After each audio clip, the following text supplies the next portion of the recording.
De todas formas, me parece muy interesante ver qué es lo que dice un tipo inteligente que aún apoya BTC y que conoce el paño, no un tipo inteligente que, qué sé yo, lo ve de afuera, que no sabe bien qué es lo que pasó ni qué es lo que está pasando, sino un tipo que está familiarizado, un tipo que técnicamente es muy apto, y que aún así dice, tenemos que tratar de hacer todo dentro de la carpa de BTC. Ahora da un ejemplo que me parece interesante y no es la primera vez, ya creo que 2 o 3 veces menciona el ejemplo del Esperanto. Dice, si vas, como dijo, si vas a un restaurante y... Sí, que son los dueños Sí. son chinos Y y solo hablan solamente se chino. habla chino y solamente se acepta la moneda de los renminbi, la Sí, moneda de sí. China. O sea, vas a estar muy limitado, ¿no? En ese ejemplo. Él Vas a está entrar. buscando analogías, ¿sí? Para hacerle entender al otro por qué es importante que todos permanezcamos dentro de la carpa de BTC. Sí, dice que el costo de hacer ese switch, ese cambio, es tan grande, o sea, hay tanta fricción que la gente va a preferir ir al restaurante que acepta la moneda que está acostumbrado a usar, ¿sí? Da más ejemplos, o sea, dice, es tan importante el efecto de red en la moneda, es como, para que te des una idea, es como cambiar de lenguaje, ¿sí? Si la gente a tu alrededor habla un cierto idioma, y bueno, más te vale hablar ese idioma y no tratar de convencer a la gente que habla el idioma que vos preferís, aunque vos lo consideres superior, ¿sí? Menciona al Esperanto, que es lo mismo, o sea, lo que él está diciendo es, sí, supuestamente el Esperanto está muy bien diseñado y está muy bien pensado, pero la gente no lo habla, o sea, lo hablan unos pocos. Creo que no es una buena analogía y hay varias analogías que, en mi opinión, son erróneas. En este caso, porque creo que lo que tendrías que decir es, ok, hay gente que habla cierto idioma, hay más gente hablando de ese idioma, pero ¿qué pasa si a partir de cierto momento, cada vez que vos decís una palabra, y perdón, pues es una analogía medio tirada de los pelos, pero es lo único que se me ocurre, cada vez que vos decís una palabra en ese idioma, te dan una descarga eléctrica? Ay, Dios. ¿Sí? No, digo, eso es un desincentivo para usar. Entonces, no es invencible, a esto voy, el efecto de red. Llega un punto, hay un límite, si no estaríamos todos usando MySpace, ¿sí? Que fue una de las primeras redes sociales que en algún momento tuvo éxito, pero funcionaba, no estaba a la altura, ¿sí? De, qué sé yo, Facebook. En el momento de usarlo, sí, no era lo que la gente necesitaba, digamos, o sea, no cumplía la función que debía cumplir. Y por lo tanto lo abandonaron, y lo abandonaron muy rápido, o sea, quedó como un desierto en poco tiempo, en meses. Bueno, ahí dice otra vez, efecto de red, efecto de red, efecto de red, ¿sí? Lo van a escuchar decir esto un montón de veces. Dice, esto yo lo veo como unas elecciones, ¿sí? Sí, hay partidos que son grandes y después partidos que son irrelevantes, y vos tenés que ganar esa elección, ¿sí? Otra analogía, si vos formás parte de uno de los dos partidos, dice, tu mejor estrategia sería admitir que perdiste, si perdiste, ¿sí? Y decir, bueno, en 4 años vuelvo, ¿sí? Y ustedes van a arrepentirse de lo que hicieron y por lo tanto van a, sí, votarme a mí. ¿Y cuál es el error acá? El tipo plantea esto del small blockism, ¿no? Que la gente hoy lo ve como algo normal, pero en su momento era considerado un disparate, esta idea de que los bloques tienen que estar eternamente limitados a un tamaño, no importa cuánto, si es un mega, pero a un tamaño... O menos. O menos, sí. Eternamente a ese tamaño, supuestamente para preservar la descentralización. Esta estupidez que fue refutada infinidad de veces. Él lo plantea como si fuera un error y no un ataque, ¿sí? Y esto creo que es lo que explica la conducta de él, porque él sigue abrigando esta esperanza de que en algún momento lo van a dejar hacer lo que él quiere y BTC va a ser diferente a como es hoy, ¿no? Creo que... Es como apelar a las buenas intenciones del planificador central. Exactamente. O sea, pero él, ¿cuáles son las fallas que le ve a BTC hoy en día? O sea, las mismas que le ves vos, las mismas que ve la gente que lo usó, es consciente de que lo usa. De que no sirve. Absolutamente, absolutamente, pero... El tema de las tarifas, todo esto con todo. Lo sabe y además sabe que las razones para defender todo eso no son válidas. Entonces, esto de, sí, dejarlos hacer y después volver para decir, viste, que estaban equivocados, ahora sí, sigamos las instrucciones de Satoshi y todos por fin se van a dar cuenta. Esto sería cierto, o podría ser cierto, si ellos estuvieran abiertos al diálogo. pero lo que hicieron fue todo lo contrario. Lo que hicieron fue silenciar a todos los que tenían opiniones diferentes a las de ellos y expulsar a todos, incluso hasta desinvitaron en su momento, esto es algo que ya contamos en su momento, a las conferencias que armaban ellos, a cualquiera que defendiera la posición de Satoshi, o sea que el tamaño del bloque era algo que tenía que ir aumentando con el desarrollo tecnológico, con las posibilidades de la tecnología. Persona non grata. Pasaba a ser persona non grata. Sí. Viene una parte de la respuesta de Jeremy. Ya lo pongo. Bueno, ahí dice, sí, eso es una linda historia que vos te contás a vos mismo.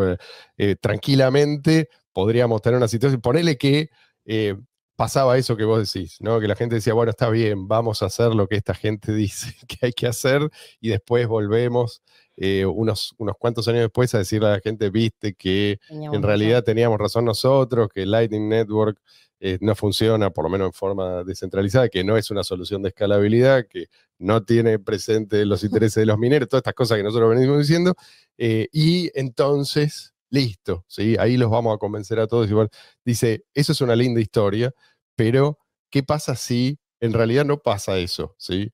¿Sí? Quedamos todos detrás de los nuevos líderes, los que fueron impuestos, ¿no? De BTC, y ellos no hacen caso, ¿sí? Ellos siguen por el mismo camino. No tenés, nunca más va a haber elecciones. Nunca más vas a tener elecciones. O sea, si vos haces el split, tenés la posibilidad de demostrar que esta gente se equivocó. Si vos te colocás detrás de ellos y ellos no se abren al debate. Se comportan como tiranos. Se comportan como tiranos, entonces ya está.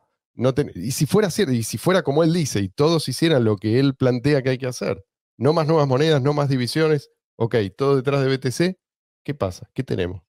¿Cuál es la diferencia entre eso y un banco central? Puede seguir siendo aún peor, porque ni siquiera tiene competencia. Cabe destacar que en la pizarra que aparece detrás, el texto dice errores de BCH, lo ponen como en modo de pregunta, y menciona entre algunos de esos cosas como cómo se hizo el anuncio, las nuevas ideas, el timing, el leadership, entre esas cosas. O sea, son como críticas de forma, ¿okay? Pero es importante entender que, bueno, la alternativa, si la alternativa es no hacer nada, entonces nos quedamos en el plano de la filosofía, como dice él, nos quedamos detrás y hasta en cierto punto, si se les permitiera avanzar, queda, aún siendo una persona que estuvo al principio, que comprende las bases, queda al nivel de mucha gente que apenas entró, que no sabe ni siquiera de qué está hablando, pero que de todas formas tomó una cierta posición en la comunidad, y esas voces que saben de lo que están hablando quedan calladas, por decirlo de alguna forma. Sí. Que era la alternativa a ese pensamiento de hacer todo perfecto es, bueno, actuar y hacerlo lo mejor que puedes y, bueno, tratar de ganar, pero tienes que hacer algo, no te puedes quedar. Como se avanza en el mundo real, ¿sí? No esperando a que un dictador esté de acuerdo con vos para mover un dedo.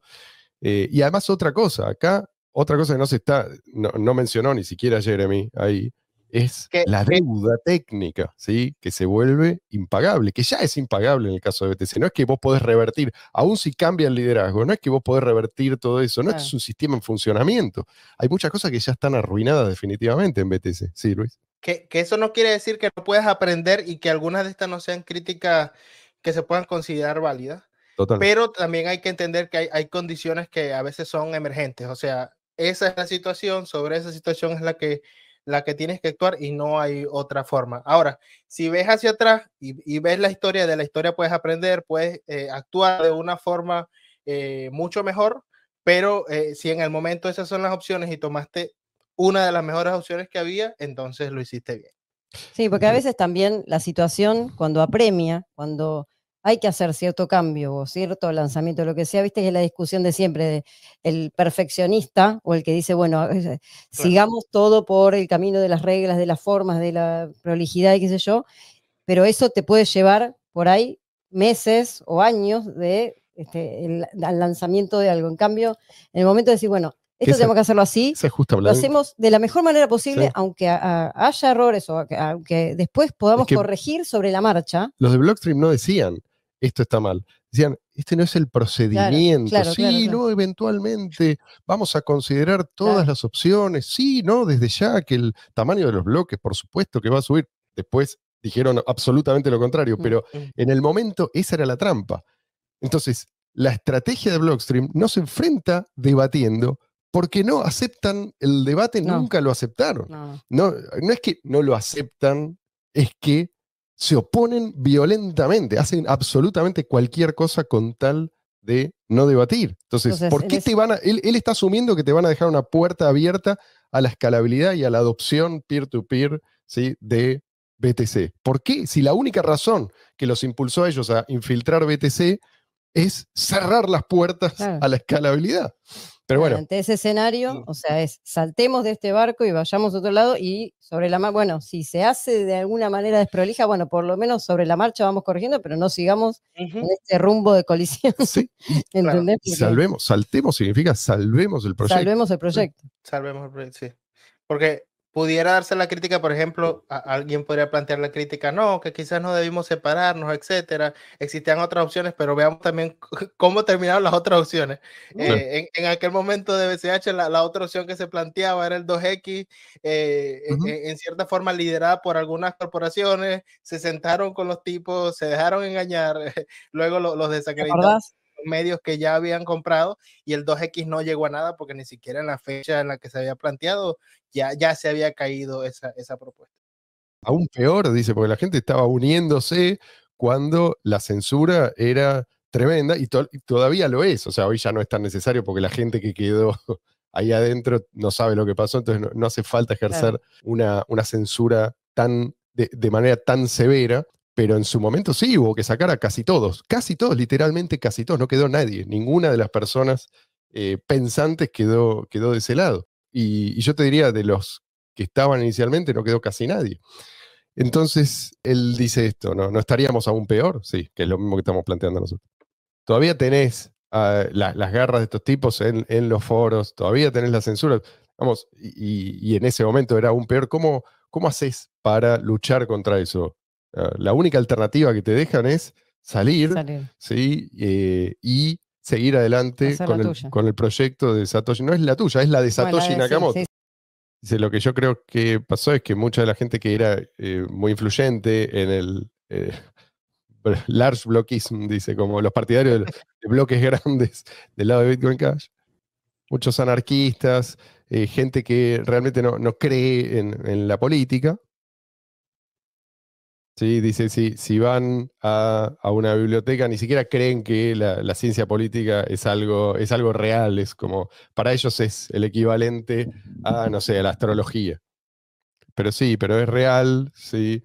Y de vuelta, dice, para lidiar con el tema específicamente de la censura, yo habría hecho otra cosa, digamos, tengo una estrategia que involucra, dice... Estas palabras mágicas.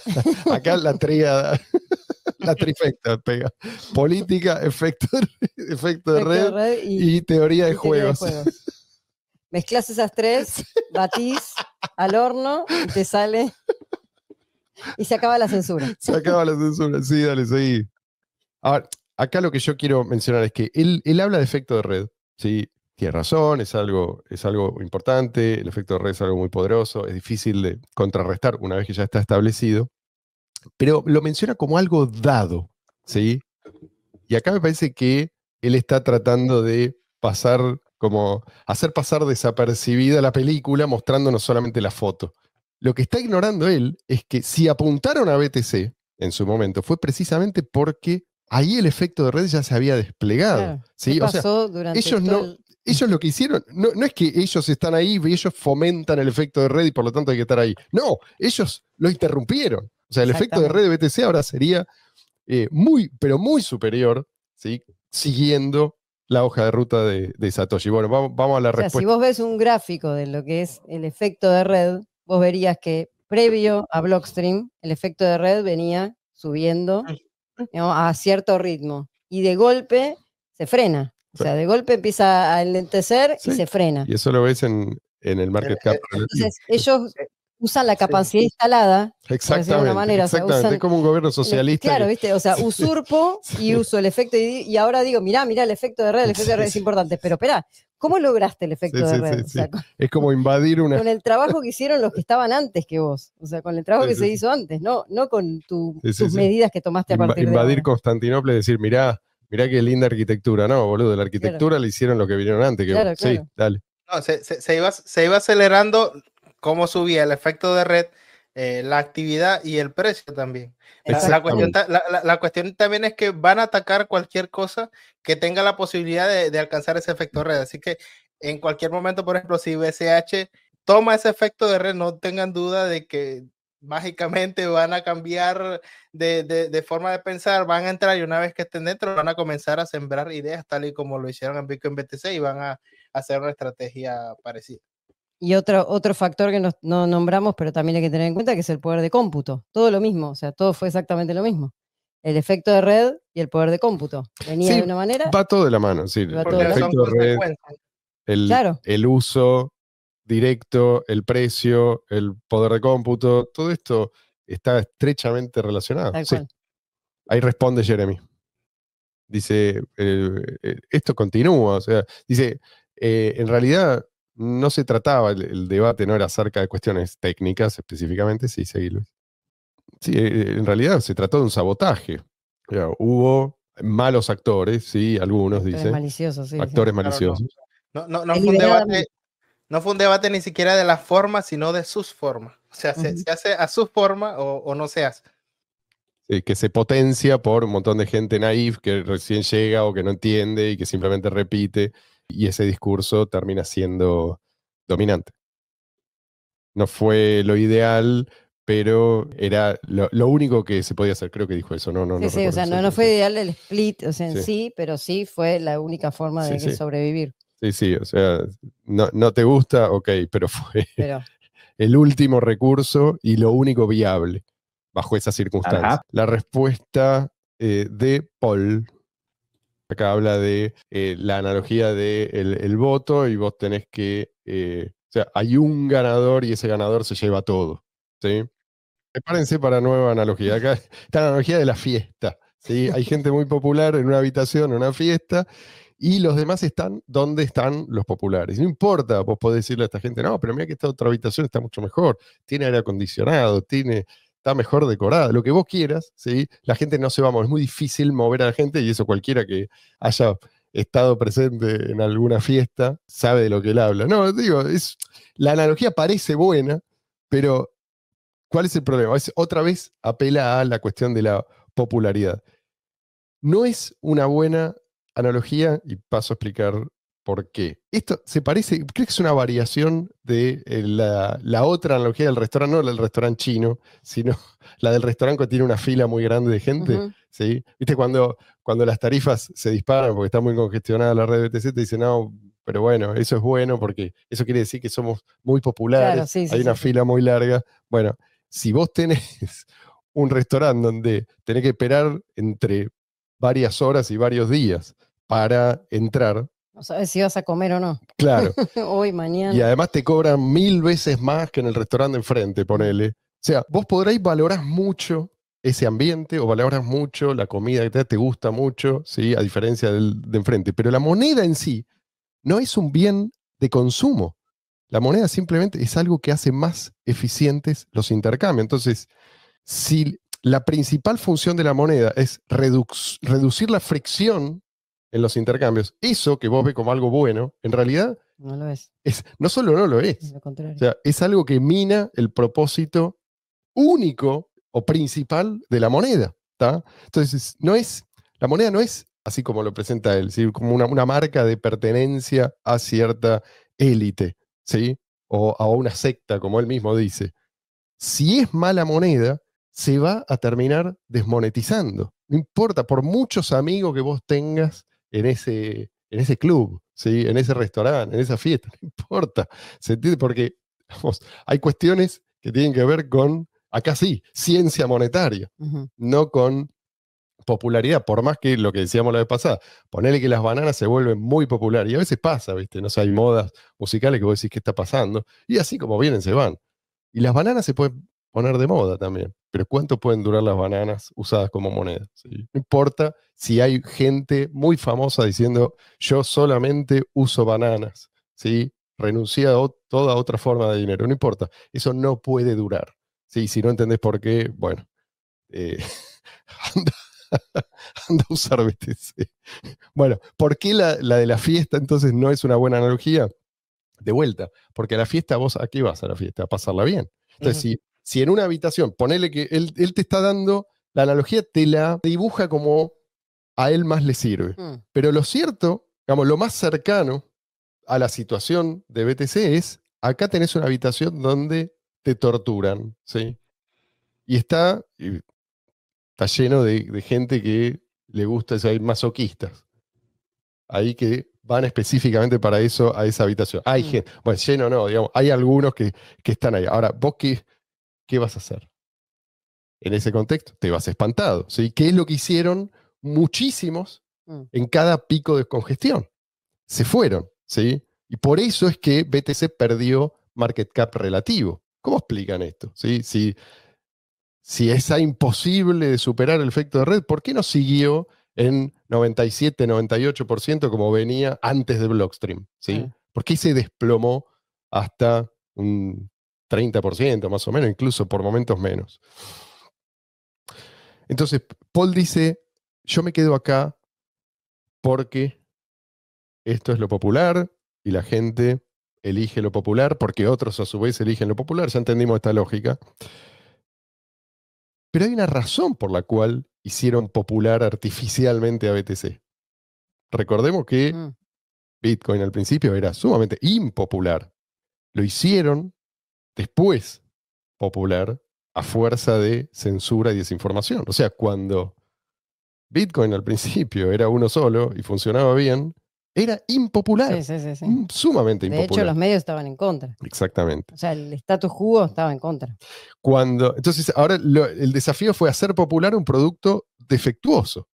Ni siquiera defectuoso. O sea, es más que defectuoso. O sea, que hace lo contrario a lo que se supone que debería hacer. Bueno, esto tiene consecuencias. No son consecuencias inmediatas, pero no se pueden postergar indefinidamente. ¿Sí? O sea, si es solo por popularidad y solo por efecto de red, si esto es lo único que a vos te importa, quédate con el dólar. Hoy es lo más popular y es lo que tiene un efecto de red más poderoso, por lejos. ¿Qué quiere decir esto? Que el dólar no puede ser jamás desbancado. No solo puede, sino que no sabemos cuándo, pero quizás no esté lejos el momento en el que el dólar, la inflación en dólares se espiraliza. Puede pasar perfectamente. Quizás ya estamos en el comienzo del final, pero no lo vamos a saber hasta que pase. Entonces, ¿por qué Bitcoin despegó a pesar de no ser popular? Porque esto es lo que pasó. Despegó porque la gente empezó a ver el potencial, independientemente de si era popular o no. Entonces, si vos le quitas el potencial, ¿qué es lo que te queda?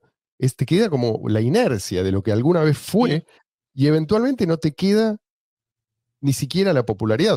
O sea, mientras sea popular, lo va a hacer en la medida en que es fraudulento. Es como si fuera un Ponzi, ¿sí? No va a colapsar mientras no se agote esa reserva de tontos que vienen a invertir sin hacerse ninguna pregunta.